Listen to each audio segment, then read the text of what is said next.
Alors,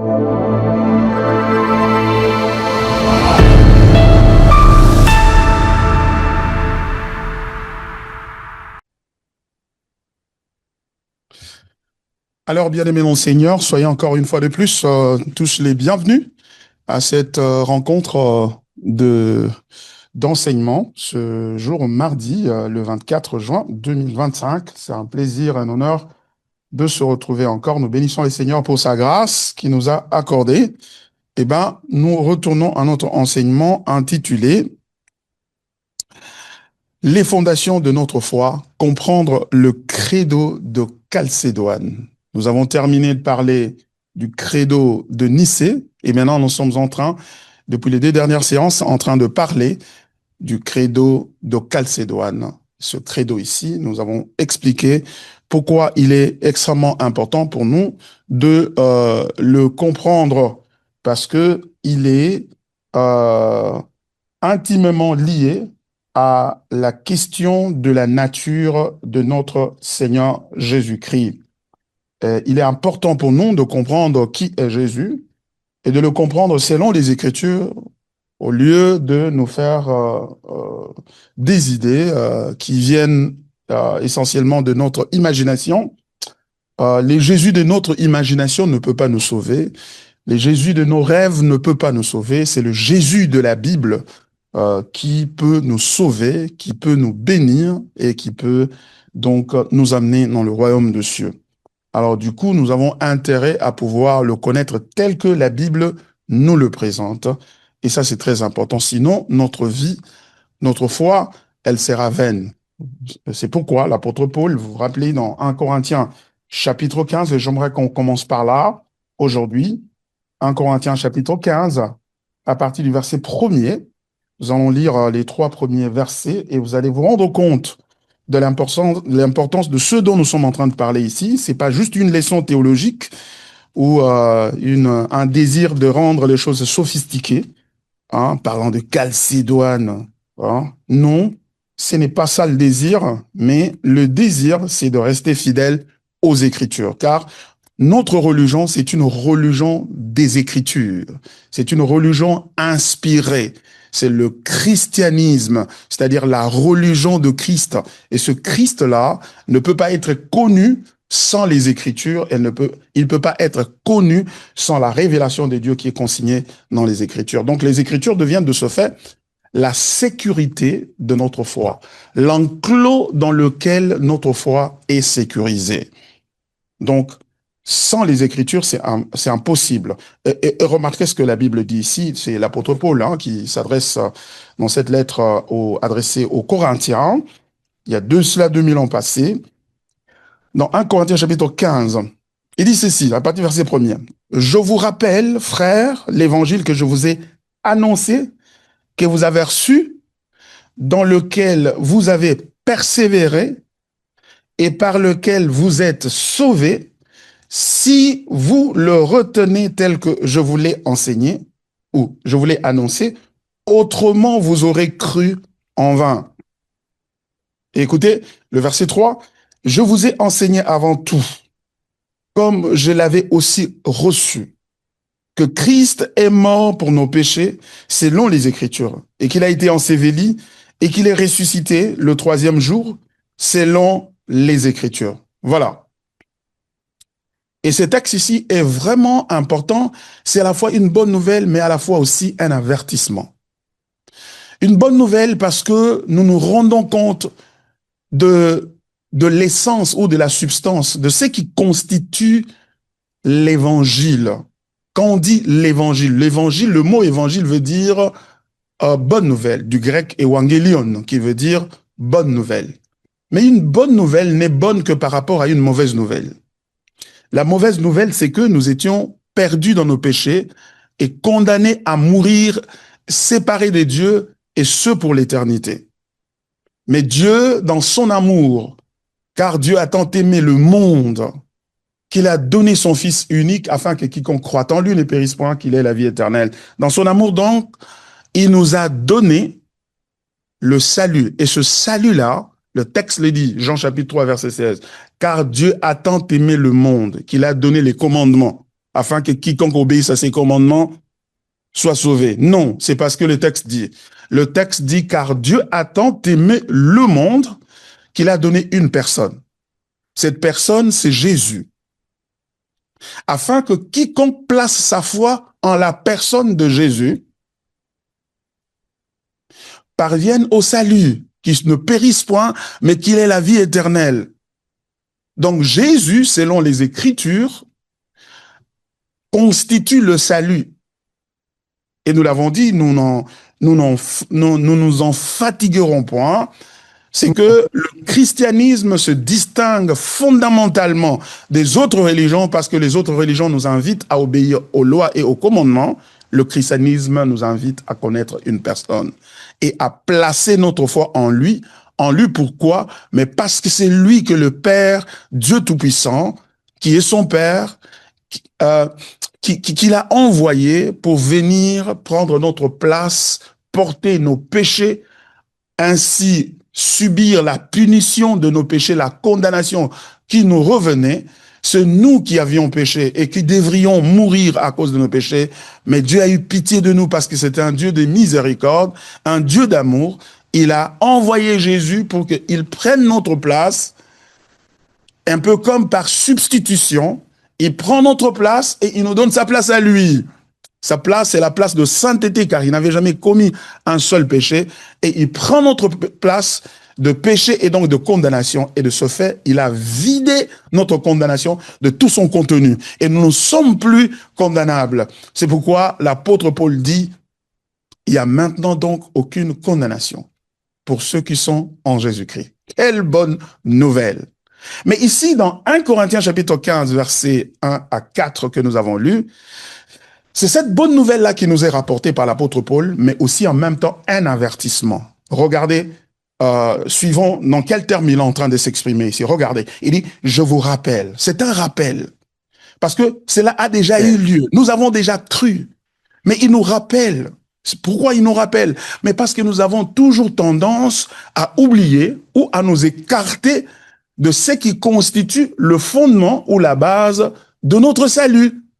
Nous avons toujours cette propension-là, cette tendance-là, cette inclination à nous écarter de ce qui constitue notre salut, notre bénédiction et notre héritage du royaume de Dieu. Il dit, je vous rappelle, frères, l'évangile que je vous ai annoncé, que vous avez reçu, l'évangile nous a été annoncé, nous l'avons reçu, nous avons dit oui, nous ne pouvons pas nous sauver nous-mêmes, nous avons besoin de lui, Jésus, pour être sauvés, et dans lequel vous avez persévéré, c'est-à-dire dans lequel nous avons continué sans nous en écarter, sans nous en distancer, sans nous en éloigner. Nous sommes restés dans cet évangile-là, parce que c'est en persévérant dans la vérité et dans l'évangile, quels que soient les sentiments, quelles que soient les circonstances de la vie, quels que soient les événements qui surviennent dans notre vie, même qui pourraient nous conduire à douter et à remettre en question notre salut, nous persévérons, car ceux qui persévèrent jusqu'à la fin, dit la Bible, seront sauvés. Il dit, dans lequel vous avez persévéré. Verset 2, et par lequel vous êtes sauvés. C'est-à-dire, nous ne sommes pas sauvés par autre chose, sinon par l'évangile. Nous ne sommes pas sauvés par combien nous obéissons à Dieu. Nous ne sommes pas sauvés par comment nous sommes restés fidèles à Dieu. Pourquoi? Parce que, en fait, ce que Dieu recherche pour être sauvé, c'est la perfection. C'est la perfection. Et l'évidence de la perfection, voulais-je dire, c'est l'obéissance. Car quiconque est parfait obéit toujours. Donc, la loi nous est donnée non pas pour nous sauver, mais pour révéler si oui ou non nous sommes parfaits. Et quand nous commettons le péché, c'est-à-dire nous transgressons un commandement de Dieu, on est considéré que les 10 commandements d'abord, et les 10 commandements et toutes les autres lois qui sont dans la Bible, autour de 613, eh ben, Si nous transgressons l'une de ces lois-là, il s'ensuit quoi? Il s'ensuit que nous avons démontré par notre transgression que nous ne sommes pas parfaits. Et par conséquent, nous ne pouvons pas être sauvés. Vous voyez? C'est pourquoi, dans le christianisme, nous avons une bonne nouvelle. La bonne nouvelle, c'est que nous ne sommes plus tenus de démontrer que nous sommes parfaits ou pas en obéissant à la loi. Nous sommes invités à recevoir un salut prêt à porter. C'est comme un habit. Tu vas au... Il y a deux manières de s'acheter une chemise ou une robe. Il y a deux manières de le faire. La première manière, c'est d'aller en ville, trouver la robe dans un magasin qui a votre taille. Eh bien, vous payez l'argent, 10 euros, je sais pas moi, 10 dollars. Eh bien, vous mettez sur vous. Eh bien, c'est parfait. C'est prêt à porter. Et il y a une deuxième manière de s'acheter une robe ou de s'acheter une chemise ou un pantalon. C'est que vous allez voir un couturier. Eh bien, vous allez ensemble avec lui acheter le tissu, il va acheter le fil, etc. Et il va vous prendre des mesures et il va commencer à coudre ça. Et il va travailler. Et à la fin, vous allez essayer si ça vous va, si ça ne vous va pas, il va encore ajuster, etc. Jusqu'à ce que ça vous aille. Donc, il y a deux manières de penser au salut. Il y a une manière prête à porter et il y a une autre manière qui demande du travail et de l'effort. Et nous sommes sauvés de manière prête à porter. C'est-à-dire, quelqu'un d'autre a fait le travail et c'est déjà prêt pour nous. Et si nous acceptons le prix qu'il a payé pour nous, eh ben, nous prenons cet habit, nous portons sur nous et c'est un match. Ça s'harmonise totalement. Voyez-vous? Donc, c'est ce que l'apôtre Paul est en train de dire ici. Et regardez, il dit, et par lequel vous êtes sauvés, je suis au verset 2, 1 Corinthiens 15, si vous le retenez tel que je vous l'ai annoncé, si vous retenez cet évangile-là dans les termes que je vous l'ai annoncé. Pourquoi? Parce que autrement, vous auriez cru en vain. Parce que si vous croyez autrement que je vous l'ai annoncé, eh ben, vous aurez cru en vain. Ça veut dire qu'en réalité, ce qui vous sauve, ce n'est pas votre foi. Ce qui vous sauve, ce sont les termes dans lesquels cet évangile vous a été libellé ou présenté. Ce qui vous sauve, c'est l'évangile. Ce n'est pas votre foi. Il me dit, mais pasteur, c'est quoi que vous racontez? N'est-ce pas que dans la Bible, il est écrit, qu'il te soit fait selon ta foi? Oui, c'est écrit ainsi. Mais la foi n'est pas à confondre avec ce qui nous sauve. La foi est un moyen pour recevoir ce qui nous sauve. Ce qui nous sauve est extérieur à nous, n'est pas produit par nous. Nous produisons la foi, et encore faudrait-il se rappeler que cette foi est un don de Dieu. Éphésiens chapitre 2, verset 8. C'est par la grâce que vous êtes sauvés au moyen de la foi. Et cela ne vient pas de vous. Cela quoi? La foi est un don de Dieu. Mais tout compte fait, c'est vous qui exprimez cette foi-là, est un don qui vous est donné de manière à ce que vous puissiez l'utiliser, c'est-à-dire en l'exprimant, en réponse à l'évangile. Et c'est l'évangile qui nous sauve. Et l'apôtre Paul insiste, sinon vous aurez cru en vain. Ça veut dire que nous ne sommes pas sauvés par notre foi, nous sommes sauvés par celui qui vient nous sauver. C'est Jésus-Christ qui est l'objet de l'évangile. Comment je le sais? Mais parce qu'il l'a dit au verset 3. Hein? Il dit ceci. Je vous ai enseigné avant tout, comme je l'avais aussi reçu. C'est-à-dire que je ne l'ai pas manufacturé. Je n'ai pas fabriqué cet évangile. Ce n'est pas l'évangile de Paul. Non. Moi aussi, je l'ai reçu, dit l'apôtre Paul. Pourquoi? Parce que tous ceux qui croient au Seigneur sont sauvés par le même évangile. Et l'évangile n'est pas fonction des générations, ou des circonstances, ou des réalités personnelles, ou du contexte. Non, pourquoi? Mais parce que l'évangile répond à un problème qui est commun à tous les mortels, et ce, peu importe leur génération, leur âge, leur siècle, etc. Et quel est ce problème commun? La Bible le dit, car tous ont péché et sont privés de la gloire de Dieu. Nous sommes tous des pécheurs. C'est ce qui nous unit. S'il y a beaucoup de choses qui désunissent les gens, et vous savez, cette semaine, nous avons vécu ce qui se passe avec Iran et Israël. Ils sont en guerre, ils sont en conflit. Et il y a beaucoup de choses qui les désunissent. Et qui créent cette guerre-là, le désaccord sur beaucoup de choses. Et notamment sur la prétendue détention par les Iraniens de la capacité de créer une bombe nucléaire. Cet argument, on l'a entendu il y a des dizaines d'années, toute une dizaine d'années. Ils sont à quelques mois de la fabrication de la bombe atomique. Ils sont à quelques semaines. Et c'était en 2012 qu'on entendait parler de ça, et ça fait 13 ans maintenant. Et c'est le même narratif. Ils sont pas d'accord sur beaucoup de choses. Mais s'il est une chose que ses ennemis jurés, Israël et Iran, s'accordent sur une chose, c'est que ils s'accordent sur le fait que l'homme est pécheur. Et le salut de Jésus a pour but de répondre à ce problème-là. Et c'est pourquoi le texte dit clairement ceci. L'apôtre dit, je vous ai enseigné avant tout, comme je l'avais aussi reçu, que Christ est mort pour nos péchés. Voilà. Il n'est pas mort pour nos réalités. Oh, pasteur, vous ne comprenez pas. Oui, c'est vrai.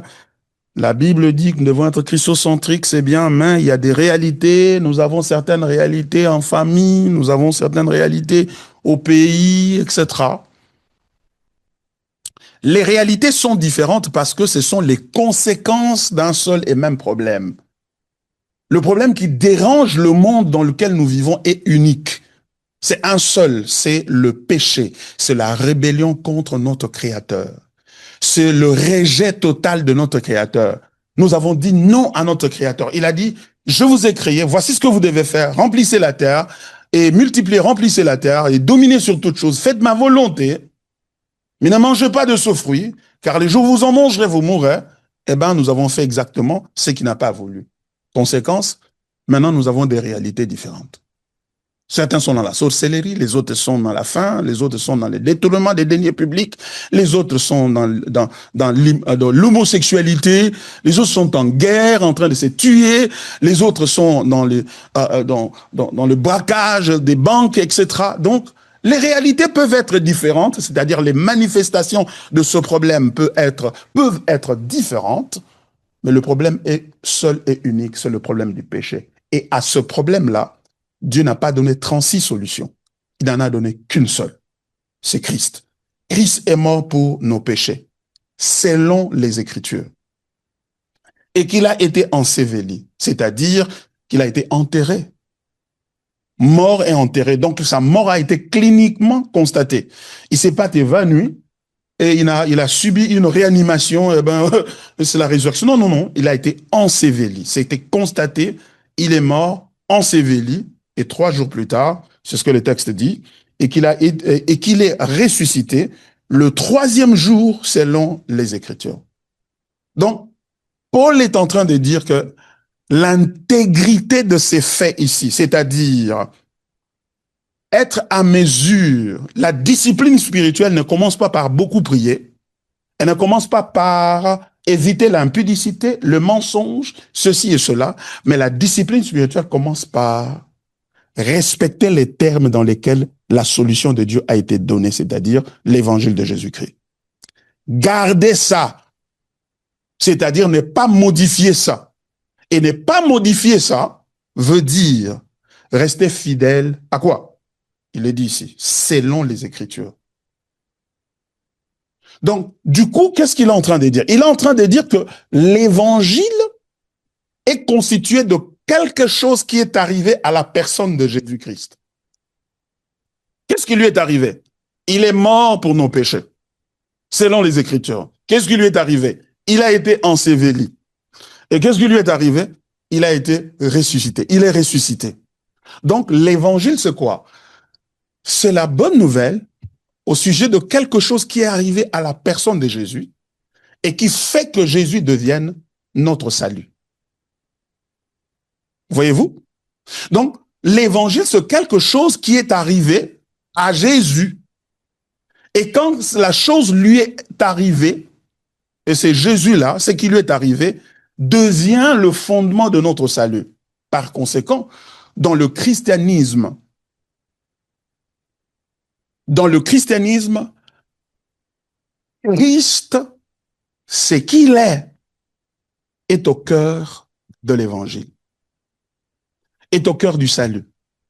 Dans les autres religions, dans les témoins de Jéhovah, dans les mormons, dans le kimbanguisme, dans l'islam, dans l'hindouisme, dans le bouddhisme, etc., la différence, c'est Christ. Chez nous, Christ est l'incarnation du salut. C'est le salut qui s'est fait homme. C'est-à-dire que ce qui nous sauve, ce ne sont pas les commandements, mais c'est ce qui est arrivé à Jésus. Ce qui est arrivé à Jésus, c'est ce qui nous sauve. Par conséquent, ce qui est arrivé à Jésus est inséparable de la personne de Jésus. Par conséquent, si vous voulez être sauvé, il faut d'abord dire qui est Jésus. Il faut déterminer qui est Jésus. Qui est Jésus? C'est pourquoi Jésus lui-même va poser la question à ses disciples. Mais qu'est-ce que les gens disent que je suis? Ils disent que tu es prophète, tu es Élie, tu es Jean-Baptiste, tu es un quelconque prophète.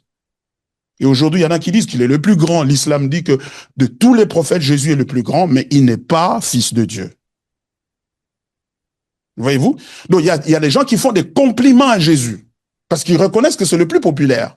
De toutes les religions au monde, la religion la plus populaire. Plus de 2 milliards d'individus qui s'identifient comme des chrétiens. Donc, c'est le christianisme. Donc, tout le monde reconnaît la supériorité. Mais le problème, ce n'est pas de le placer sur une échelle. Le problème, c'est de dire ce qu'il est. Pourquoi? Parce que ce qu'il est détermine la capacité de ce qu'il peut faire. C'est pourquoi notre foi n'est pas plus forte parce que moi, en tout cas, j'aime Jésus parce que moi, là, que vous voyez là, si c'était pas pour Jésus, je ne serais pas vivant aujourd'hui, pasteur. Moi, là, si c'était pas pour Jésus, je n'allais pas me marier. Je n'allais pas avoir des enfants. Je n'allais pas terminer les études. Je n'allais pas être vivant ici parce que j'ai raté un accident incroyable le mois passé à cause de Jésus. Ça, c'est beau. Mais c'est pas cela qui fait de toi chrétien. C'est pas ça qui fait de toi un enfant de Dieu et c'est pas cela qui va faire de toi, qui va te permettre d'entrer dans le royaume des cieux. Qu'est-ce qui te permet d'entrer dans le royaume des cieux? L'apôtre Paul l'a dit. Si vous le retenez tel que je vous l'ai annoncé. Autrement, vous aurez cru en vain. C'est pourquoi, dans les derniers jours, il y en a qui viendront, selon qu'il est écrit dans Matthieu, chapitre 7, verset 22. Seigneur, n'avons-nous pas prophétisé par ton nom? Ils sont dans le prophétique. N'avons-nous pas chassé des démons par ton nom? Ils ont même fait des délivrances. Des démons sont partis, Les diables. A pris fuite. Et n'avons-nous pas fait beaucoup de miracles par ton nom? Au verset 23 du même chapitre 7 de Matthieu, le Seigneur Jésus, parce que c'est lui qui parle ici, il dit, je leur dirai ouvertement, retirez-vous de moi, car je ne vous ai jamais connu, vous ouvriers d'iniquité. Voyez-vous? Donc les témoignages ne suffisent pas. Ils avaient des témoignages, des expériences qu'ils avaient connues,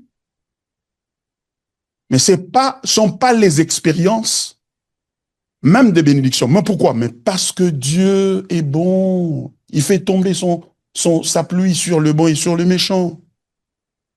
S'il pleut aujourd'hui, si toi tu as ton champ ici, et un sorcier qui a le champ à côté, la pluie va seulement tomber sur ton champ et sur le champ du sorcier, ça ne va pas tomber. Mais ça va tomber sur vos deux champs. Sur le féticheur, son champ aussi va être mouillé par la pluie.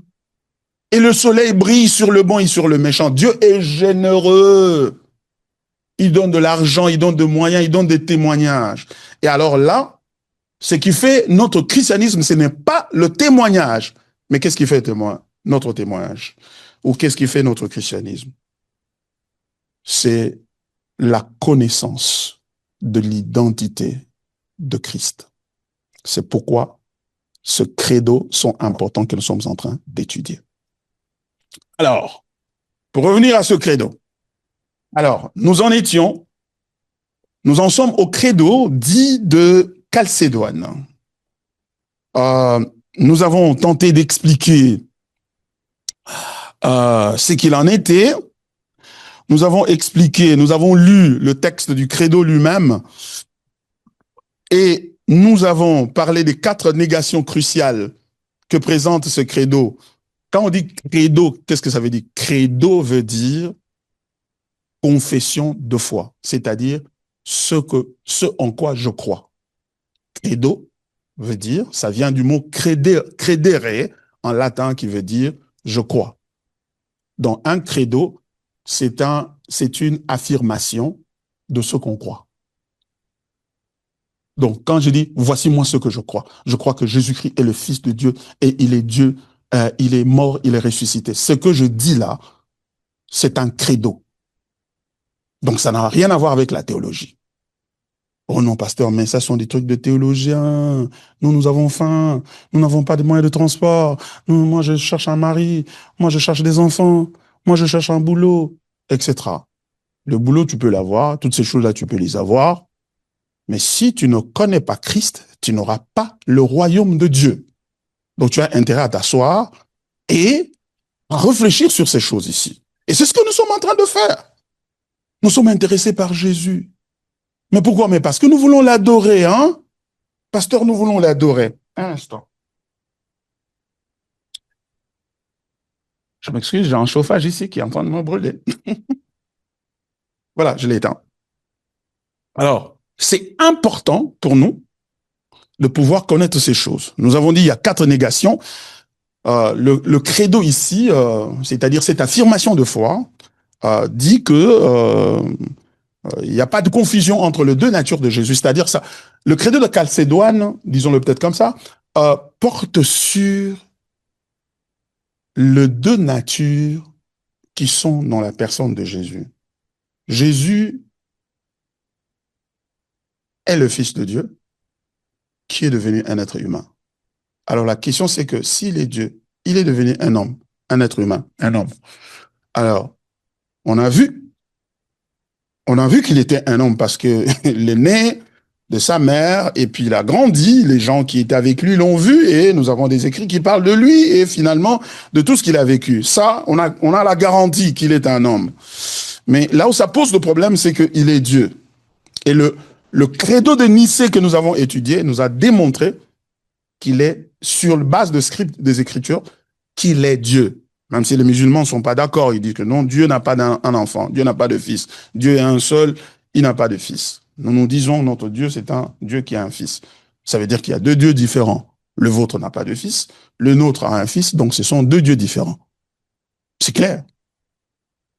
Même si vous dites que le vôtre est tout puissant, etc. Mais dès lors que nous le percevons sur base des Écritures, qu'il a un fils, eh ben, ça devient 2 personnes différentes. Il dit, pasteur Baron n'a pas d'enfant.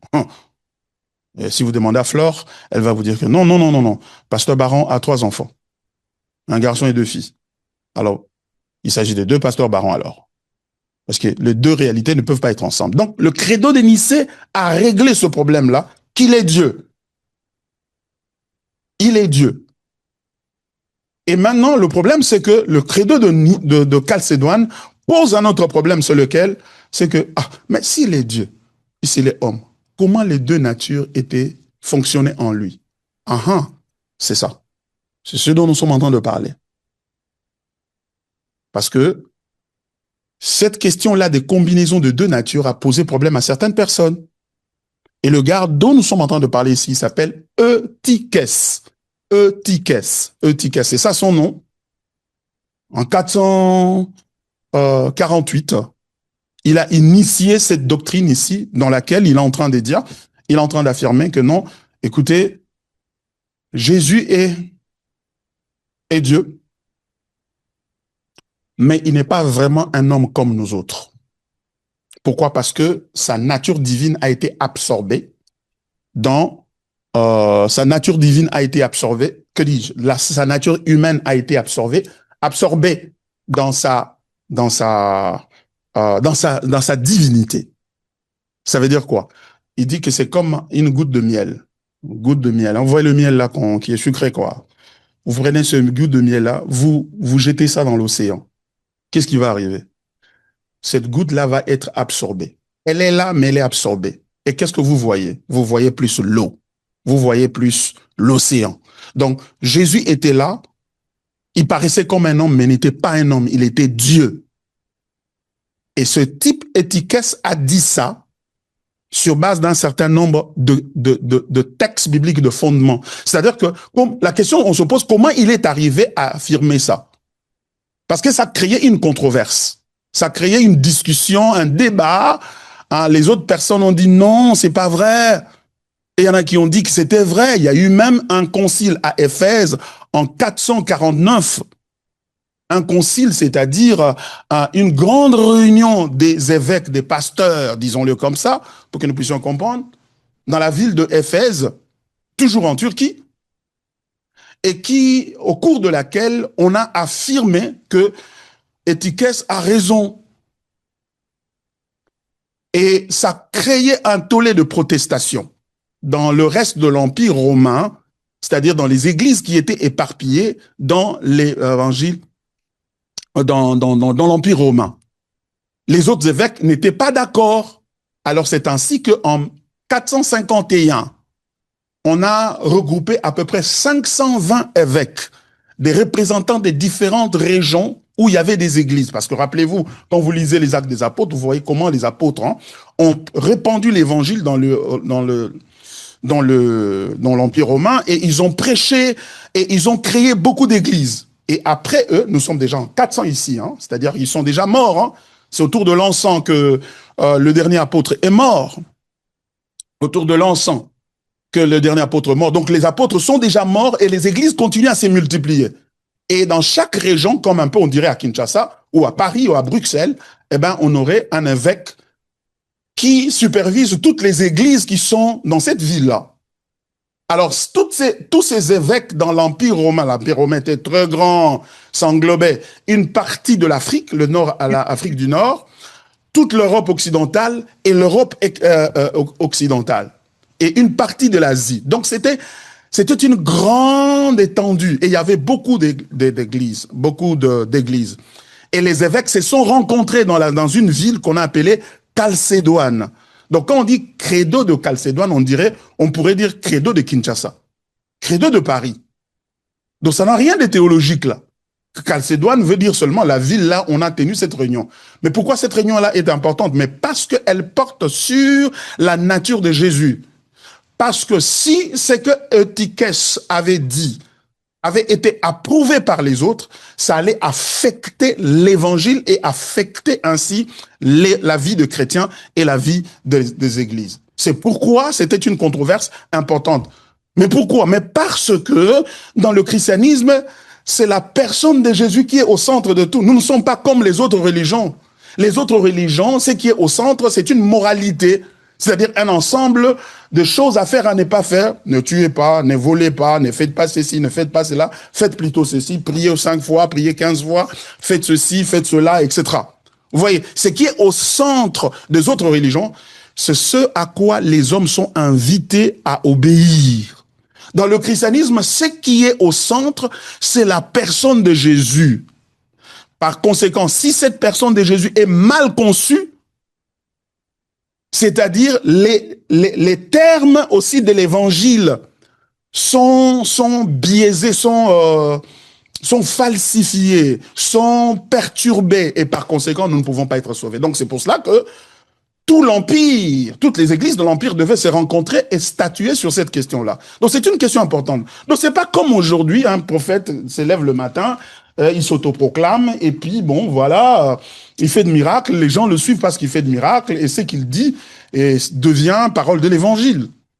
Pourquoi? Parce que il a 15 extensions, il a même une extension à Paris, il a même une extension à Seattle.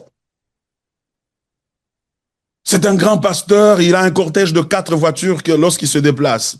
Cela ne fait pas de lui un homme de Dieu. Ce qui fait de quelqu'un un homme de Dieu, c'est sa capacité à se soumettre aux Écritures. Voyez-vous? Et ça, c'est quelque chose d'extrêmement important. Alors, c'est ainsi que les évêques se sont retrouvés pour statuer sur cette raison-là. Alors, il devait analyser l'argument ou l'argumentaire de Étiquès. Qui était Étiquès? Étiquès était un moine. Il était un moine, un serviteur de Dieu. Et celui qui est arrivé avec cette doctrine-là, c'est un peu comme aujourd'hui, hein, on a des doctrines, parce qu'on entend parler de Branham a dit ceci, on dit que tel prophète a dit ceci, tel autre apôtre, il y a une apostolisation aujourd'hui des pasteurs, etc. Donc, et les gens ont le courage de se lever un bon matin et de dire des choses. Et malheureusement, nous, sans discernement, nous épousons ces choses-là, nous acceptons. Pourquoi? Mais parce que j'étais malade, j'avais mal au cou, et quand il a prié, il a dit des choses sur moi, ça s'est accompli. Voilà la légèreté avec laquelle nous prenons notre âme, l'âme pour laquelle Christ est mort. On réduit soit à une affaire de témoignage. Oh non, nous avions des problèmes de ce soleil dans la famille, celui qui nous a montré, Dieu l'a utilisé beaucoup pour nous révéler que notre tante là, c'est elle qui était. Mon Dieu. Ça ne peut pas constituer le fondement de ta foi. Alors, les évêques se sont retrouvés, n'est-ce pas, donc, pour statuer, pour parler sur cette question-là. Alors, ils ont analysé l'erreur de Éticus. Alors, ils ont analysé son interprétation des Écritures. Comment il est arrivé à dire que Jésus est Dieu? Il est totalement divin et que son humanité était absorbée dans sa divinité. Ça veut dire qu'il n'était pas un homme comme nous. En d'autres termes, sa divinité était tellement grande qu'elle a envahi son humanité. Et ça a absorbé son humanité. Vous voyez? Donc du coup, il n'est vraiment pas comme nous. Il était un homme extraordinaire. Et nous allons répondre à la question peut-être qui commence à tarauder votre pensée déjà. Question selon laquelle, mes pasteurs, bon, s'il n'était pas un homme comme nous, quel problème cela pose? Ah, nous allons y revenir, mais laissez-moi vous dire en passant que s'il n'était pas comme nous, il ne pouvait pas non plus prendre notre place et mourir pour nous. C'est ça le problème. Donc si vous voulez rendre Jésus extraordinaire, vous lui arrachez la capacité ou la qualité de substitut à nous, c'est-à-dire sa capacité à nous remplacer, sa capacité à prendre notre place. Et s'il ne peut, il n'est pas comme nous, il n'est plus qualifié à prendre notre place, et s'il ne prend pas notre place, donc nous n'avons personne pour nous sauver. Et si nous n'avons personne pour nous sauver, nous sommes morts éternellement. C'est pourquoi nous avons besoin qu'on nous garde Jésus tel que la Bible nous le présente. Ne gonflez pas notre Jésus. Ne le surestimez pas. Ne le diminuez pas non plus. Ne le diminuez pas non plus. Oh, il n'est pas fils de Dieu. Il est seulement un homme. Oh, ben s'il est seulement un homme, c'est qu'il est comme l'un de nôtres. Hein. C'est-à-dire qu'il est aussi pécheur comme le pasteur Baron. Hein. Jésus n'était pas sanctifié. C'était pas quelqu'un qui, hein, il s'est tellement sanctifié qu'il est devenu Dieu, ou il est devenu fils de Dieu par la sanctification. Non. Il est Dieu, et Dieu est saint. Et c'est pourquoi il n'a pas péché. Alors, quel était l'argument d'Étiquès? Voilà. Nous allons maintenant pour étudier l'argument d'Étiquès. L'erreur d'Étiquès, analyse biblique, les textes mal interprétés. Comprendre comment Étiquès utilisait l'écriture pour soutenir son erreur. Parce que la bonne volonté ne suffit pas. Vous pouvez voir un autre serviteur de Dieu, mais pasteur, cet homme de Dieu là est sérieux. Il n'a qu'une seule femme, il a des enfants, il marche vraiment. Même quand vous le voyez, la manière dont il parle, il est bien. Cela ne suffit pas. Parce que on peut aussi honnêtement se tromper. Voilà. C'est ce qu'Étiquès a fait. Alors, son interprétation erronée commence avec Jean chapitre 1, verset 14. Jean chapitre 1, verset 14. Alors, allons à ce texte-là. Qu'est-ce qu'il dit dans ce texte-là? Il dit ceci, Jean chapitre 1, verset 14. La Bible dit, « Et la parole a été faite chair, et elle a habité parmi nous, pleine de grâce et de vérité, et nous avons contemplé sa gloire, une gloire comme la gloire du Fils unique venu du Père. » Étiquesse est partie de ce texte ici, et pour démontrer que Jésus était totalement Dieu, il n'était qu'un homme, il était un homme, mais un homme pas pleinement homme. Parce que on dit, et la parole a été faite chair, et elle habitait parmi nous, plein de grâce, et nous avons contemplé sa gloire comme la gloire du Fils d'homme. C'est-à-dire que le fait qu'il est devenu homme, il est devenu chair. Et le verbe qui est utilisé ici en grec, c'est egeneto, qui veut dire quand il est devenu homme, il est devenu chair, donc la divinité s'est transformée en humanité.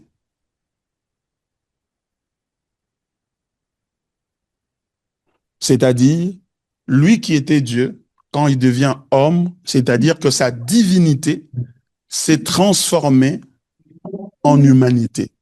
Donc ce n'était pas une humanité normale, c'était une humanité qui vient de la divinité. Donc il n'était pas une humanité régulière. Ça va devenir un peu plus clair au fur et à mesure que nous avançons. Donc, il est crucial de comprendre comment Étiquette utilisait l'écriture pour soutenir son erreur afin que nous puissions discerner de telles déviations aujourd'hui. Argument d'Étiquette. Voyez, la parole est devenue chair, donc la divinité s'est transformée en humanité. Donc c'est une humanité-divinité. Donc ce n'est pas une humanité ordinaire. Ce n'est pas une humanité semblable à la nôtre. C'est une humanité-divinité. De sorte que cette humanité-là, c'est confondu avec la divinité. Sanganina divinité, sanganina bo moto. De eza sous bo moto ya normal bo été comme bo moto moko ya batia mwamba. Voilà.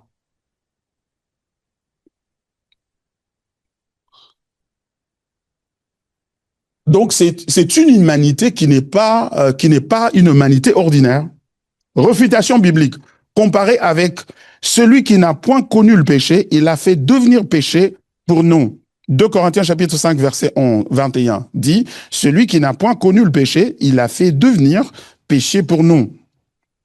Christ n'est pas devenu pécheur par nature, mais a porté notre péché. De même, la parole n'a pas cessé d'être divine en prenant la chair.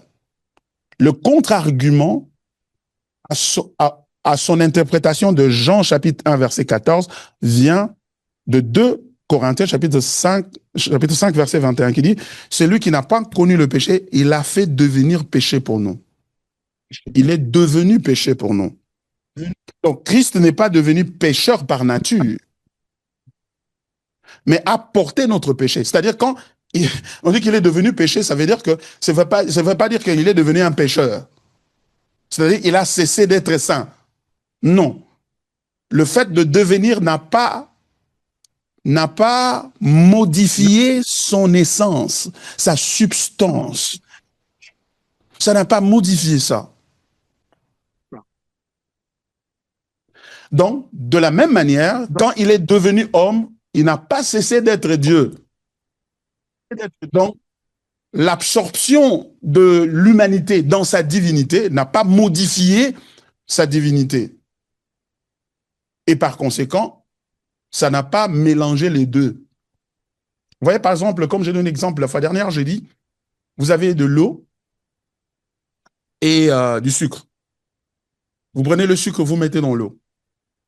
Du coup, le sucre se dilue, vous ne pouvez plus distinguer l'eau et le sucre. Ils sont une même substance, maintenant. On appelle ça lobo. Et ce n'est pas comme ça que l'humanité de Jésus et la divinité de Jésus doivent être distinguées. Donc c'est ça son erreur. C'est ça son erreur. Nous continuons. Il n'a pas placé, il n'a pas reposé sa doctrine sur un seul texte. Le premier, c'est celui-là. Mais il y a un second. C'est Philippiens. Philippiens chapitre 2, verset 7. Allons à ce texte-là. Philippiens. Oh là là. Philippiens chapitre 2, verset 7. Mais c'est dépouiller lui-même. Commençons à partir du verset 5 hein, pour avoir le flux de la pensée. Ayez en vous les sentiments qui étaient en Jésus-Christ, lequel, existant en forme de Dieu, n'a point regardé comme une proie à arracher d'être égal avec Dieu, mais s'est dépouillé lui-même en prenant une forme de serviteur, en devenant semblable aux hommes et en ayant paru comme un simple homme. Vous voyez, donc Eutychès dit que sur base de ce verset ici, Philippiens 2,7 dit que Jésus s'est dépouillé lui-même. Donc il dit il s'est dépouillé de sa divinité. Il s'est débarrassé de sa divinité. C'est ça son interprétation à lui Eutychès. Eutychès. Il dit, s'est débarrassé donc de sa divinité en prenant une forme de serviteur, en devenant semblable aux hommes et ayant paru comme un simple homme. Ok? C'est une mauvaise interprétation. Il s'est vidé de sa divinité pour devenir homme. La réfutation que nous donnons sur le plan biblique, c'est quoi? C'est que le contexte montre que Christ n'a pas abandonné sa nature divine. Verset contextuel. C'est pourquoi il est important de lire ce verset-là dans son contexte, c'est-à-dire commencer par lire ce qui vient avant. Ce qui vient avant dit ceci, lequel existant en forme de Dieu n'a point regardé comme une proie arrachée d'être égal avec Dieu. Donc, Christ existait en forme de Dieu, n'a pas regardé son égalité avec Dieu comme une proie arrachée. C'est-à-dire, c'est un problème de perspective. Il n'a pas regardé, il n'a pas considéré son égalité avec Dieu comme une proie arrachée. Mais il s'est dépouillé lui-même. Donc le dépouillement ici concerne la gloire manifeste et non l'essence divine. C'est-à-dire les privilèges et la gloire qui appartiennent à sa divinité, à son rang. Mais c'est ce dont il s'est débarrassé. Il s'est dépouillé de ces privilèges-là, volontairement. Mais l'essence, c'est-à-dire, c'est par sa nature, il est resté Dieu. Vous connaissez ce film-là de ce qu'on appelle Un prince à New York. Hein? Un prince à New York, c'est un film où un prince va à New York. Alors, pour aller à New York, il va à New York là-bas, alors il va s'amouracher d'une demoiselle et il se dépouille de ses privilèges de fils de roi, d'un prince, donc de sa parure et de tous les privilèges, tout ce qui peut le faire paraître comme un prince. Sa nature n'a pas changé, c'est un prince, il est prince parce qu'il est fils de son père qui est roi. Il n'est pas prince parce qu'il a des gardes du corps. Il n'est pas prince parce qu'il est habillé d'un vêtement somptueux. Mais il s'est débarrassé de ses habits somptueux, c'est-à-dire des luxes, etc., hein, et des gardes du corps, du cortège et de tout ce qu'il possède comme privilège. Mais dans son identité, il reste un prince. Et d'ailleurs, son père a envoyé des gens pour aller le chercher, lui. Pourquoi? Parce qu'il est le prince. Voyez-vous? Alors, bien aimé, vous remarquez quelque chose. Donc, c'est ce qui arrive à Jésus. Jésus, quand il est devenu homme, il n'a pas cessé d'être Dieu. Il a cessé d'utiliser ses privilèges et son accoutrement de gloire. Car Dieu se revêt de la gloire comme d'un habit. Voilà, c'est cela. Donc, s'il est resté Dieu, eh bien, Eutychès a un problème. Et ce texte ici, c'est ce qu'on appelle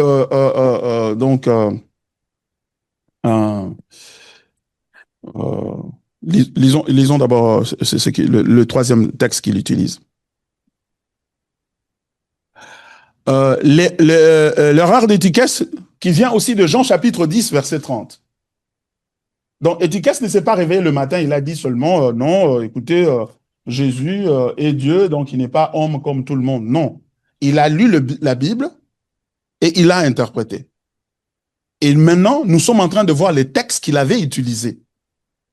Et le concile qui est venu après, le brigandage, comme on l'a dit, de Éphèse, du concile d'Éphèse, qui avait approuvé la thèse de Étiquette en 449, mais en 451, au concile de Chalcédoine, eh ben, on a analysé les textes tels que nous sommes en train de les analyser maintenant. Jean chapitre 10, verset 30. Qu'est-ce que ce texte-là dit? Et vous allez voir que si vous connaissez ces choses ici, vous allez voir que vous allez retrouver les mêmes erreurs aujourd'hui dans plusieurs doctrines d'aujourd'hui.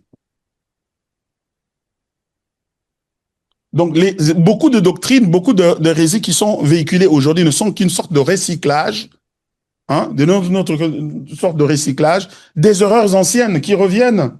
Il n'y a rien de nouveau sous la terre, dit la Bible. Jean chapitre 10, verset 30 dit ceci. Moi et le Père, nous sommes un. Moi et le Père, nous sommes un. Et il va faire de ce texte une application excessive. En disant, si le Père et le Fils sont un, alors en Christ, la divinité absorbe l'humanité pour ne faire qu'un. Si le Père et le Fils sont un, ça veut dire que quand Christ est devenu homme, donc il a absorbé l'humanité, l'humanité est disparue dans sa divinité. Quand vous le regardez, vous voyez que c'est un homme, mais en réalité, il n'était pas un homme. Apparemment, il a un corps et tout ça, mais en réalité, il n'est pas un homme. En lui, il est totalement Dieu. Donc, par conséquent, il n'est pas un homme qui a une âme comme toi et moi. Voilà. Et la réfutation biblique est laquelle? Cette unité est de nature différente. Nous disons que cette unité-là, c'est-à-dire entre sa divinité et entre la divinité et son humanité, cette unité-là est différente. Parce que lui a raisonné par un superlatif, c'est-à-dire qu'il a dit, mais puisque le Père et le Fils sont un, quand le Père et le Fils, comme ils sont un, maintenant, si le Fils devient homme, ça veut dire que le Fils et l'humanité sont aussi un. Donc, il n'y a pas deux natures. Donc, il n'y a pas deux natures. Il n'y a qu'une seule nature. C'est la nature divine. Pourquoi? Parce que la nature humaine a été absorbée. Donc, il n'y a pas deux natures. Donc, s'il n'y a pas deux natures en lui, donc ça veut dire qu'il n'est pas vraiment un homme comme nous, parce que nous ne sommes pas des hommes-dieux. Voilà. J'espère que c'est clair. Ce sont des choses qui demandent un peu plus d'attention. Et correctif, nous disons dans Jean chapitre 17, verset 1, comment le concile a corrigé ça? Il dit ceci, afin que tout soit un. Jean chapitre 17, verset 21 dit, afin que tout soit un, comme toi, Père, tu es en moi, et comme je suis en toi, afin qu'eux aussi soient un en nous. Les croyants ne perdent pas leur humanité en étant unis à Dieu. Au moins, place Bazui étiquette, c'est quoi? Bazui est à partir de Jean déjà 17 à 21. Là, Jésus dit dans cette prière sacerdotale que le cordon nous a prêché le dimanche dernier, il dit, afin que tous soient un. Jésus est en train de prier, afin que tous soient un. Il prie pour les disciples. Père, je prie afin que tous soient un. Comme toi, Père, tu es en moi, et comme je suis en toi, c'est-à-dire, tu es en moi, je suis en toi. Jean 10, 30. Afin que eux aussi soient un en nous. Alors, si nous devenons un avec le Père, est-ce que nous perdons notre humanité? Nous cessons d'être des humains. Il y en a qui disent ça aujourd'hui, que le chrétien, vous devenez Dieu. nous ne devenons pas des dieux. Nous restons des humains. Barambala, c'est un homme. Je suis un avec Jésus, mais je garde ma nature en tant qu'humain. Mais je suis un avec lui. Donc, par conséquent, si le Fils devient un avec son humanité, ne veut pas dire que l'humanité est absorbée et qu'il n'est constitué que d'une seule nature. Non. Les deux natures coexistent. Elles sont distinctes, elles sont séparées, mais elles sont unies. Elles sont unies par une union hypostatique, nous allons en parler tout à l'heure.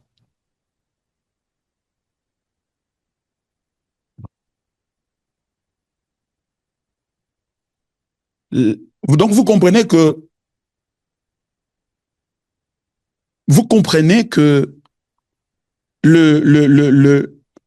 c'est pas tout le monde qui devra prendre la Bible et commencer à l'interpréter. Il faut apprendre comment le faire. C'est-à-dire, tout le monde peut interpréter la Bible, oui, mais à condition que vous appreniez comment le faire. Parce que vous pouvez apprendre comment le faire. Et si vous apprenez, ainsi, vous allez vous épargner de l'erreur.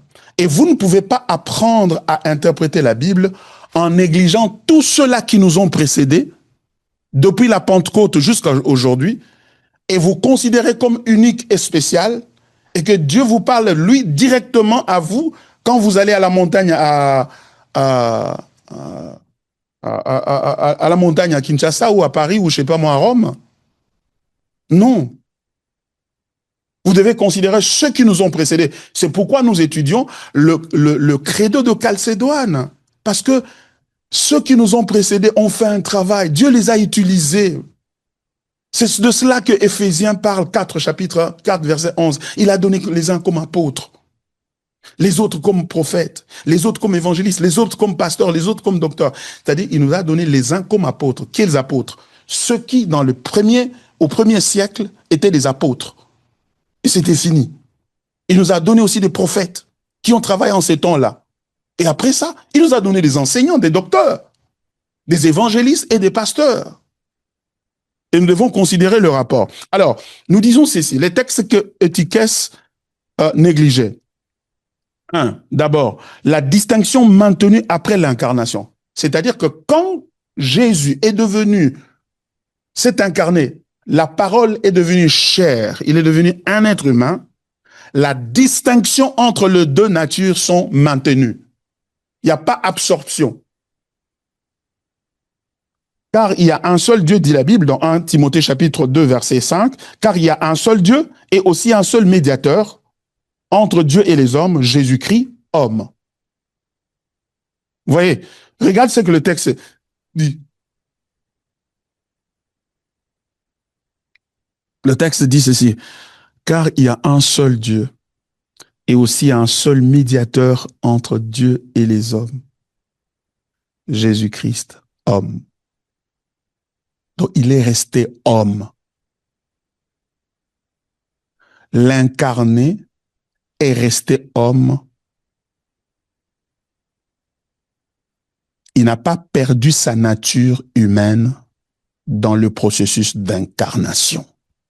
L'incarnation n'a pas annulé ou absorbé sa nature, au point qu'il en est seulement une seule. Eutychès disait, il a une seule nature, la nature divine. Pourquoi? Parce que cette nature divine, en devenant homme, a absorbé la nature humaine. C'est-à-dire, sukali ebungi na kacha maya lobo. Ozu sukali ochena maya lobo. Tango tali maya wana, sukali moyo ozwango susu ezate se bungi na kati. Etikali ka maya lobo. Voilà. C'est ce qu'il est en train de dire. Mais nous disons, le texte biblique dit, car il y a un seul Dieu et aussi un seul médiateur entre Dieu et les hommes. Jésus-Christ, Dieu. Non, Jésus-Christ, homme. Donc, il a conservé son humanité. Paul écrit ceci après la résurrection. Christ reste homme. Donc, après la résurrection. C'est pourquoi il y a eu résurrection. La résurrection, ce n'était pas la résurrection des dieux. C'est la résurrection de l'homme Jésus qui était mort. Vous comprenez? Or, la résurrection, nous a dit l'apôtre Paul, est un élément crucial de l'évangile. Je vous ai annoncé, premièrement, que Christ est mort pour nos péchés, selon les Écritures, qu'il a été enseveli, qu'il est ressuscité le 3e jour, selon les Écritures. Donc la résurrection, c'est la résurrection de l'homme Jésus. Sukali est que n'a jamais lobo. Et sukali. Deuxième chose, il y a deux natures en action distinctes. Il y a deux natures en action distinctes. Jésus, on voit dans Jean chapitre 4, versets 6 à 7. Qu'est-ce que le texte nous dit là? Jean chapitre 4, 6 et 7. 4, 6 et 7. Voilà ce que la Bible dit. Là se trouvait le puits de Jacob. Jésus, fatigué du voyage, était assis au bord du puits. C'était environ la 6e heure. Une femme de Samarie vint puiser de l'eau. Jésus lui dit, « Donne-moi à boire. » Voyez-vous? La divinité ne se fatigue pas. Il n'était pas seulement Dieu. Il était aussi l'homme. Pourquoi? Parce qu'il arrive là, il est fatigué. Mon nama yalembi. Mon kate, donc, azoko kate, donc, nzale beti et penza. Il était fatigué. Et la femme samaritaine vient de le trouver là, au bord du puits.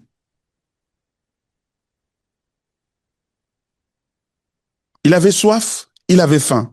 Faim pourquoi? Mais parce que ses disciples sont allés chercher la nourriture. Il est resté là assis. C'est tellement fatigué. Moi, qui n'a pas papa, un Dieu ne peut pas se fatiguer, il ne peut pas avoir soif. C'est l'humanité de Christ qui expérimente ces choses-là. Troisièmement, les propriétés distinctes maintenues. Dans Jean chapitre 3, verset 16, la Bible dit, « Personne n'est monté au ciel si ce n'est celui qui est descendu du ciel, le Fils de l'homme qui est dans le ciel. » Pendant qu'il parlait sur terre, c'est-à-dire nature humaine, il était simultanément dans le ciel, nature divine. Preuve de deux natures non mélangées. Donc, quand il est devenu homme, il a ajouté à sa divinité la nature humaine. Il n'a pas absorbé la nature humaine et l'a diluée dans sa divinité. Les deux sont maintenus. Personne n'est monté au ciel si ce n'est celui qui est descendu du ciel, le Fils de l'homme qui est dans le ciel. Le Fils de l'homme qui est dans le ciel. Le Fils de l'homme qui est dans le ciel. Alors qu'il était sur la terre, pendant qu'il parlait là, il dit qu'il est en même temps dans le ciel. Pourquoi? À cause de sa nature divine. Donc, il y a la divinité de Jésus et son humanité qui cohabitent, qui habitent ensemble. Et ils ne sont pas mélangés comme du sucre dans l'eau. Et quand tu regardes l'eau, tu ne vois pas le sucre. Où est le sucre? Oh non, c'est ça, se trouve là-dedans. Oh, mais où est ça? Non, mais on avait mis ça là-dedans. Mais pourquoi? Mais ça a disparu parce que l'eau l'a absorbé. Non, non. Lui, quand vous le regardez, vous voyez l'humanité. Vous le regardez aussi, vous voyez la divinité là-dedans. Donc, les deux sont ensemble. Mais pourquoi les deux sont nécessaires? Mais parce que, dans son humanité, il a besoin de nous remplacer à la croix. Et dans sa divinité, il doit vivre une vie sainte, car sans laquelle il ne peut pas nous remplacer à la croix. Donc, par conséquent, c'est important de maintenir les deux, car sans les deux, vous n'avez pas de salut. Sans les deux, nous n'avons pas de salut, nous n'avons pas d'espérance. Mes frères, pourquoi? Parce que tous ont péché, sont privés de la gloire de Dieu. Tous, sans exception. Et il ne peut faire exception que s'il porte une nature qui est différente de la nôtre, c'est-à-dire la divinité. Voyez-vous? Donc, la réponse scripturaire de Chalcédoine. Donc, la réponse scripturaire de Chalcédoine a dit ceci. C'est-à-dire ceux qui étaient réunis à Chalcédoine, un peu comme à Kinshasa ou à Matete, à Lemba. Hein? Chalcédoine, ce n'est pas théologique. C'est une place. Quand ils se sont réunis là, malheureusement, aujourd'hui, vous allez voir que les pasteurs ont des difficultés pour se réunir. Pourquoi? Parce que chacun a sa conception des Écritures. Le mouvement prophétique qui est en train d'embraser les églises aujourd'hui, les pasteurs devaient se retrouver. Retrouvons-nous, étudions les Écritures. Mais ils ne peuvent pas se retrouver, pourquoi? Parce que les uns tirent profit de ça. Parce que parmi les prophétiques, ce sont des grands mobilisateurs de fonds. Hein.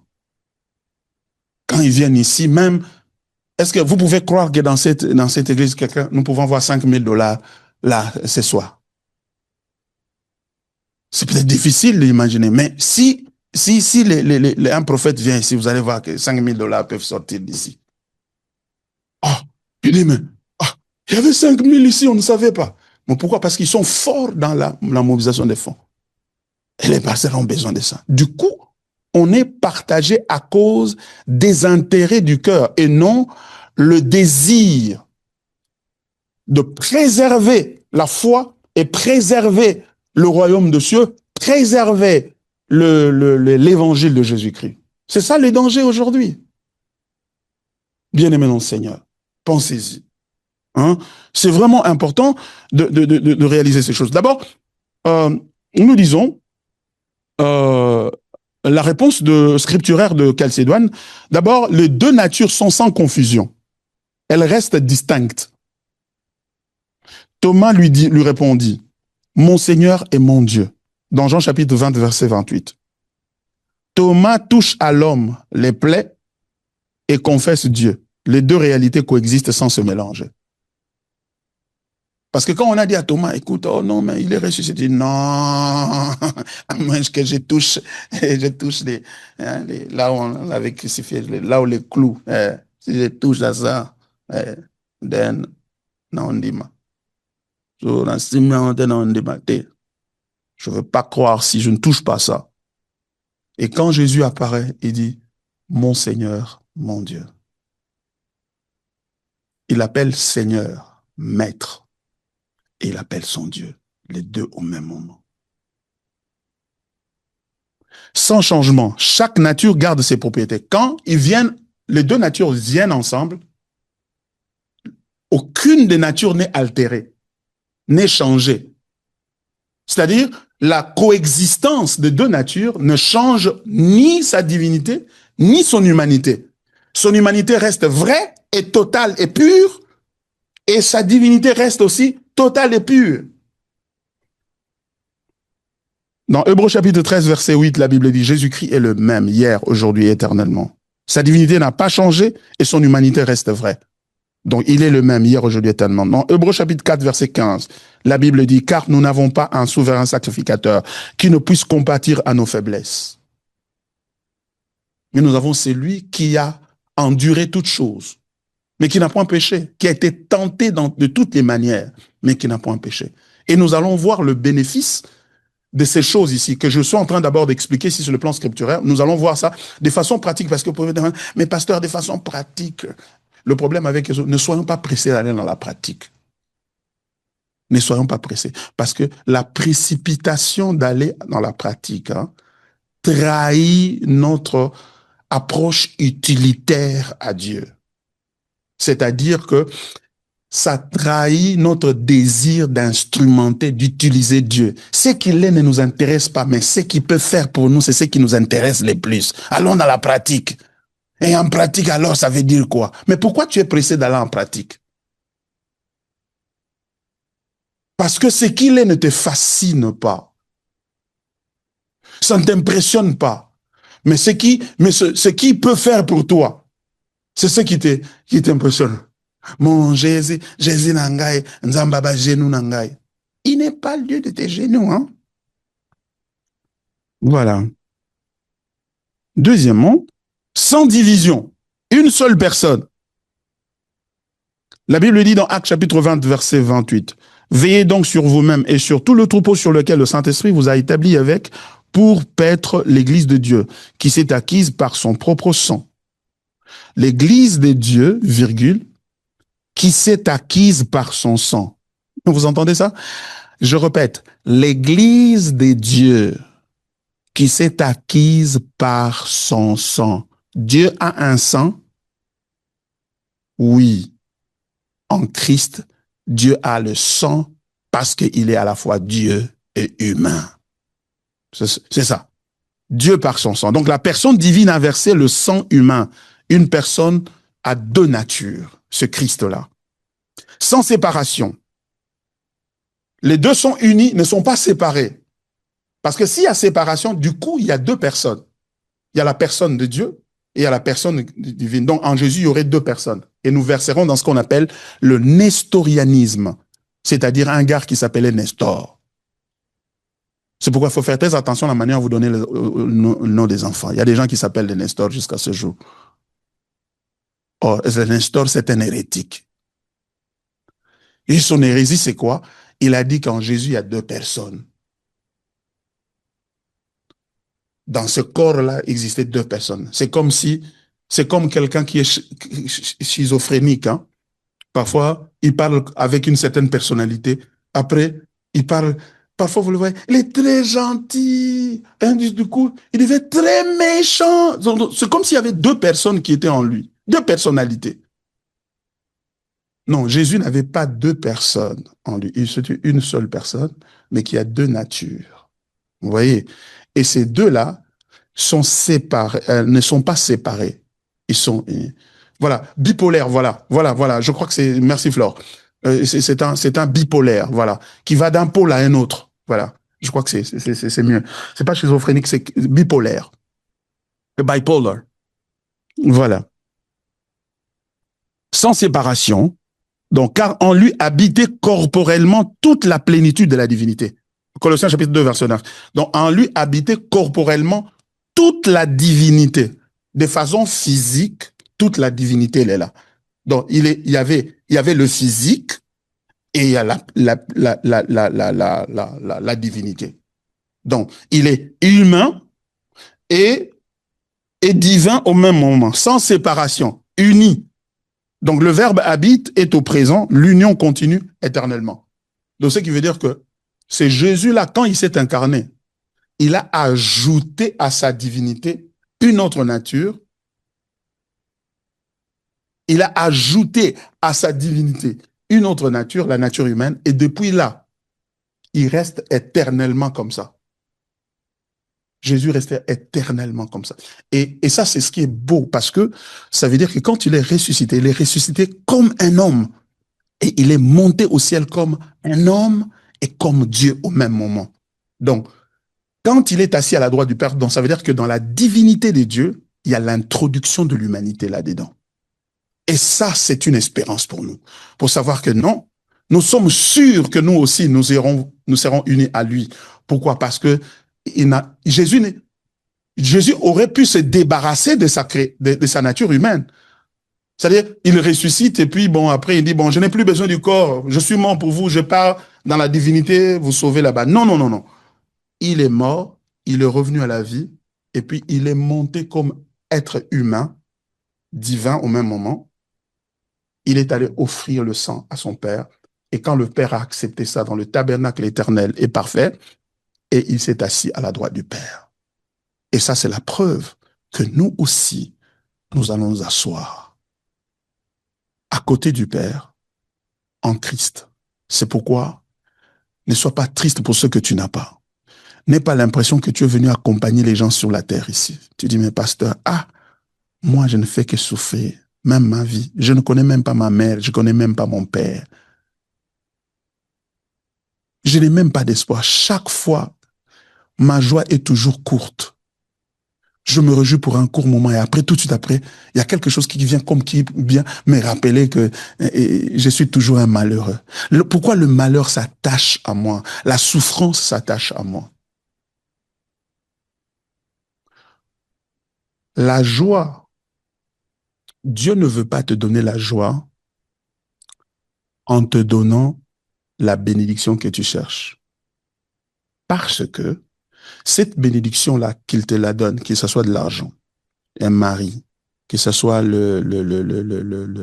les enfants, que ce soit le ministère, que ce soit la santé, un jour tu vas te séparer de ça. Quel jour? Parce qu'un jour tu vas mourir si Jésus ne revient pas. Tu vas mourir. Tu vois, tu vas te séparer de ça. Mais Dieu voudrait que ta joie soit ancrée dans quelque chose qui est au-delà de ce que Dieu peut te donner maintenant. Parce que ce que Dieu t'a donné en Christ est plus grand et plus profond.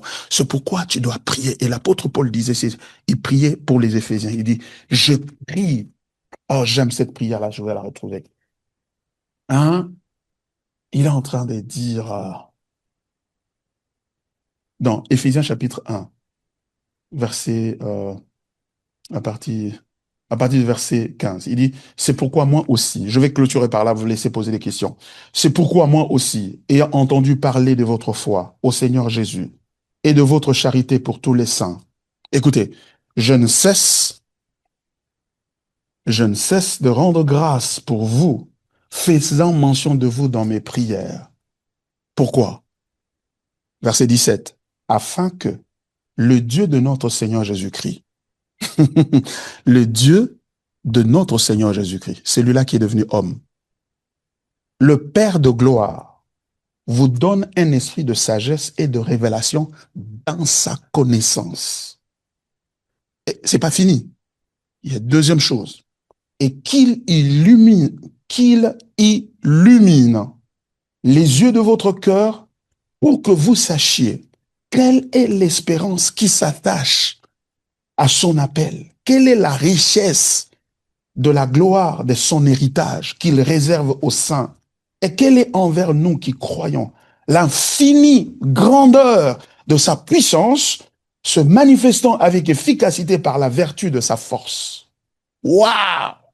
C'est ce que l'apôtre Paul prie. Il dit, je prie que vous ayez un esprit de sagesse et de révélation. C'est cet esprit-là qui va vous amener chaque mardi à dire, je vais aux enseignements. Chaque jeudi, je vais à la prière. Non pas pour que mes problèmes soient résolus, non, non. Parce que je voudrais que mon esprit soit illuminé, éclairé pour que je puisse connaître quelle est l'espérance qui s'attache à l'appel que j'ai reçu. L'appel d'être chrétien, c'est-à-dire l'appel à être un avec Christ. Et ce Christ-là l'a prouvé par sa résurrection et son ascension à la croix, car étant uni avec lui, de même qu'il est assis à la droite du Père maintenant, au-dessus de tout nom, de toute domination, de toute autorité, ainsi nous avons la confiance et l'espérance que nous aussi, ensemble avec lui, nous asserrons à sa droite. La preuve est dans son humanité.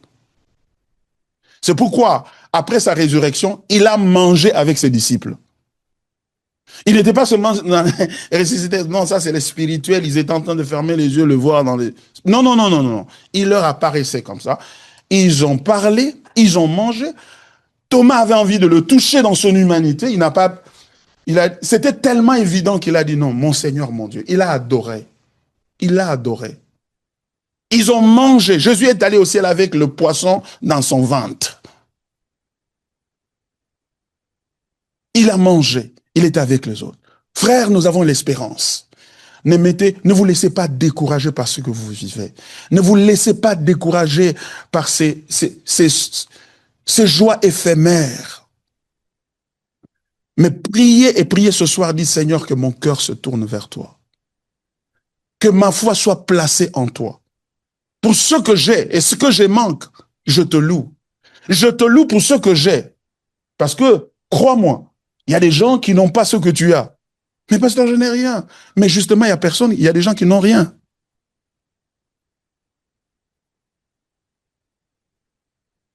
Mais tu n'as pas seulement rien, tu as Christ en toi, Christ en nous, l'espérance de la gloire. Voilà, bien-aimé dans le Seigneur, je voudrais m'arrêter là pour aujourd'hui. Je vais vous laisser poser une question si vous en avez quelques-unes. Merci beaucoup, que Dieu vous bénisse. Amen. Y a-t-il des questions parmi nous? Quelqu'un a une question à poser? Si oui, levez juste la main, comme ça je vais Attends, donner le lingala, donc, micro. question que pose na lingala, donc, na Kiswahili, na mnonyos. Chuluba. Attends, na Chiluba, pe. Toi, na interprète à Chiluba.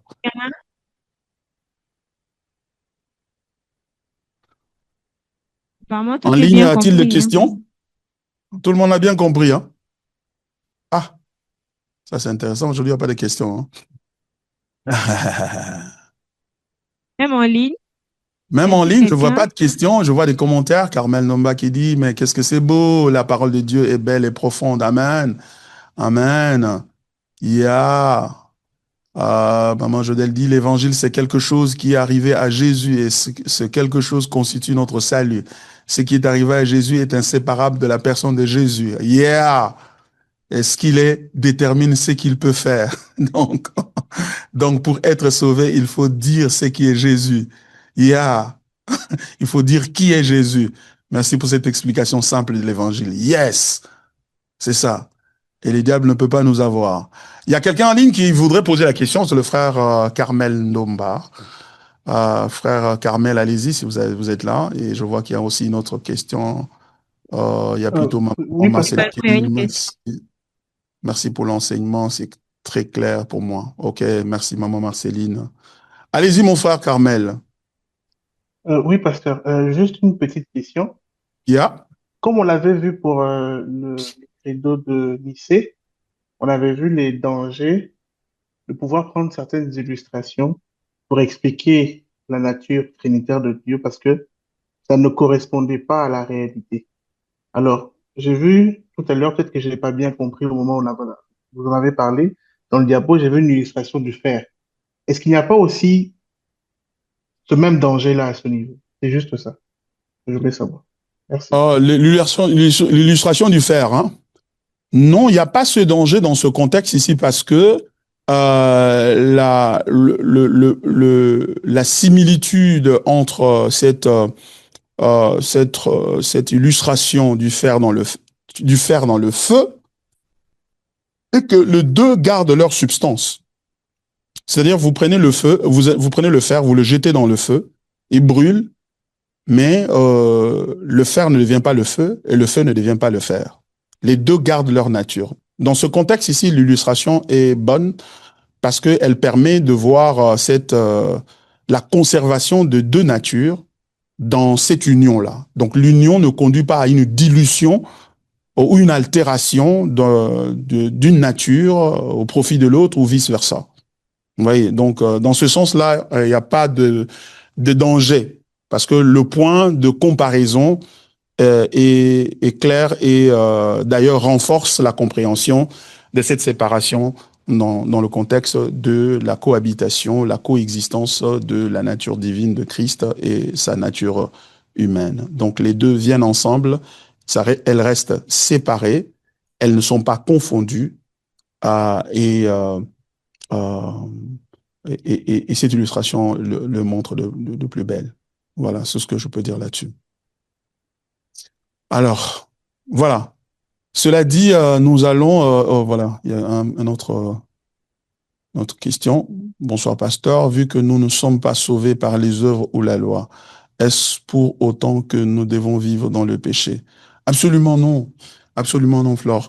Oui, nous ne devons pas vivre dans le péché. D'ailleurs, l'apôtre Paul dit ceci, pécherions-nous afin que la grâce abonde?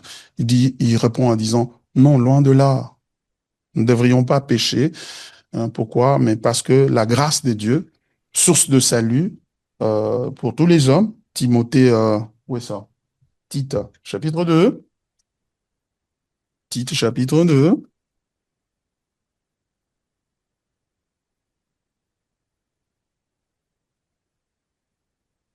Tite, uko wapi?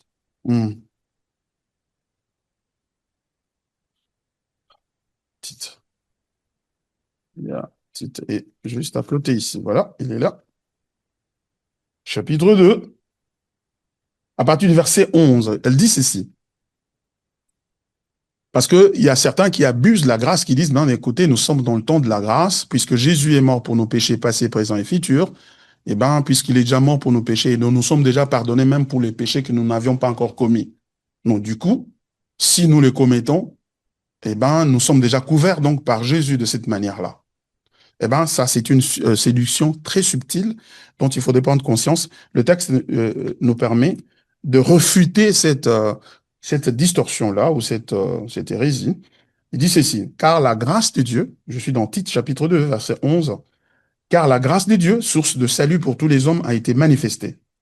Elle nous enseigne à renoncer à l'impiété et aux convoitises mondaines et à vivre dans le siècle présent selon la sagesse, la justice et la piété, en attendant la bienheureuse espérance et la manifestation de la gloire du grand Dieu et de notre Sauveur Jésus-Christ, qui s'est donné lui-même pour nous afin de nous racheter de toute iniquité et de se faire un peuple qui lui appartienne, purifié par lui et zélé pour les bonnes œuvres. Donc très clairement, dans ce texte ici, on montre que quand la grâce vient, elle nous pardonne tous nos péchés, mais elle nous enseigne à vivre dans la piété, à renoncer aux convoitises mondaines, donc au péché, à la manière de vivre, à la vaine manière de vivre de ce siècle ici, mais de vivre dans la justice et dans la piété. Donc, par conséquent, nous ne devons pas pécher intentionnellement. Et l'apôtre Jean dit, ceux qui sont nés de Dieu ne pêchent point. Ça veut dire que ceux qui sont nés de Dieu ne pêchent pas, point intentionnellement. Ça vient comme un accident et quand cela arrive, ils le regrettent et ils se repentent. C'est pourquoi la Bible dit, si nous disons que nous n'avons point péché, nous faisons de lui un menteur. Mais si nous confessons nos péchés, il est juste et fidèle pour nous les pardonner et pour nous purifier de toute iniquité. Et ainsi, nous grandissons à l'image de Christ, car ceux qu'il a connus d'avance, il les a prédestinés à être semblables à l'image de son Fils. Christ prend notre place afin que nous prenions la sienne. La sienne, c'est la place de la justice, de la sainteté, de la pureté. Et le Saint-Esprit est venu dans nos vies pour nous sanctifier, de nous amener à devenir comme Jésus.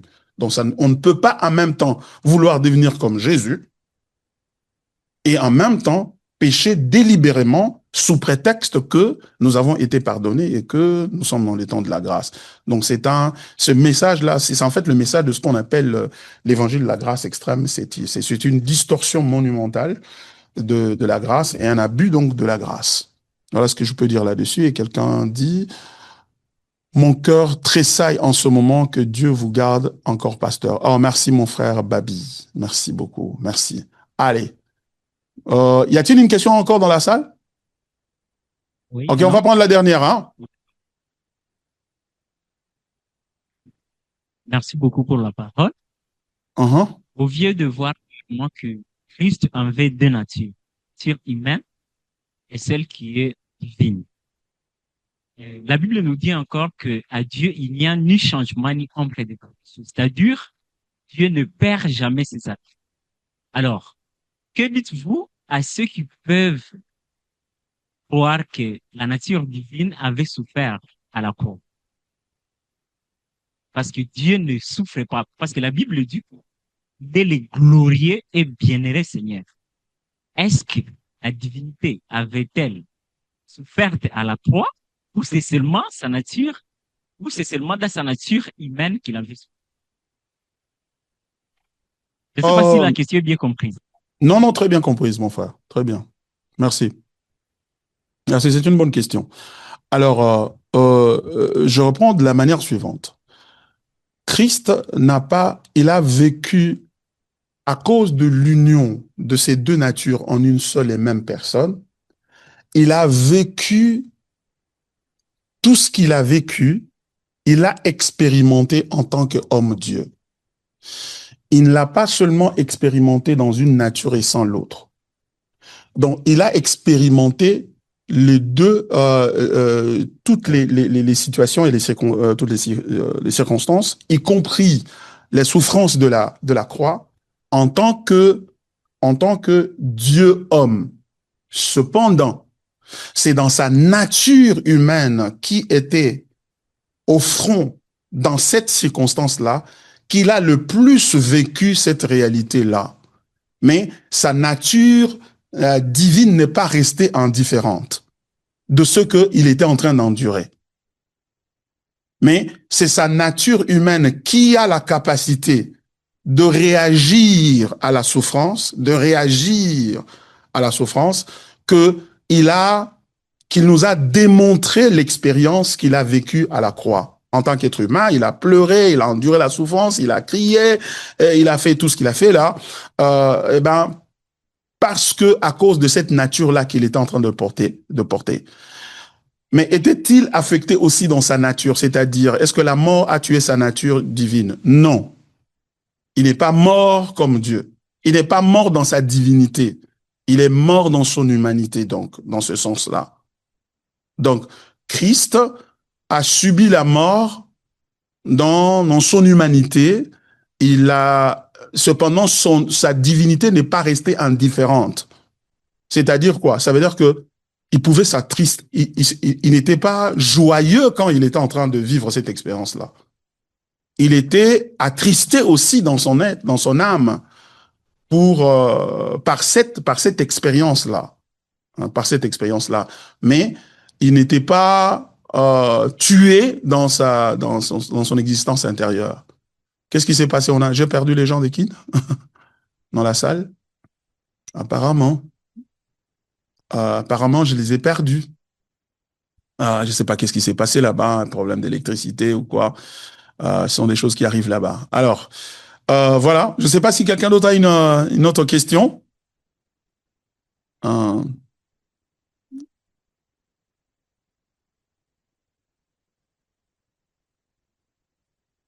Donc, ça veut dire que, en fait, ce que je veux dire, que c'est pas que sa divinité l'avait quitté pendant qu'il était en train de souffrir.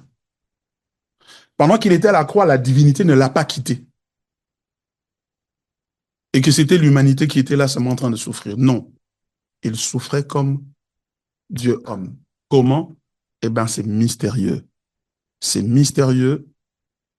Et je ne peux pas comprendre ça dans dans la totalité de cette réalité-là. Et aucun être humain ne le peut.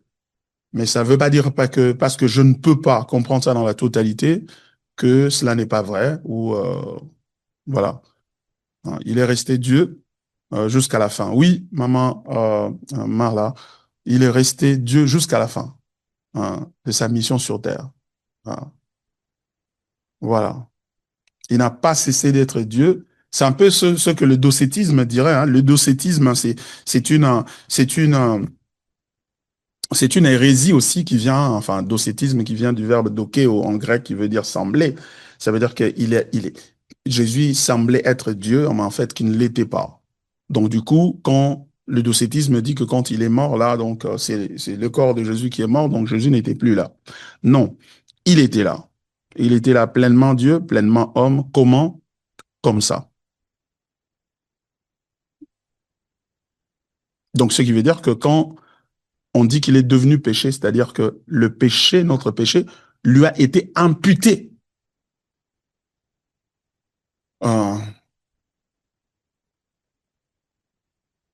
Comment pourrait-on, la sœur Jodelle pose la question de savoir, mais comment pourrait-on expliquer le cri de Jésus à la croix, Père, pourquoi m'as-tu abandonné? Mais justement, parce que du moment qu'il est devenu, il est devenu péché pour nous, du moment qu'il est devenu péché pour nous, eh ben, euh, euh, c'est-à-dire le péché a été imputé à sa personne.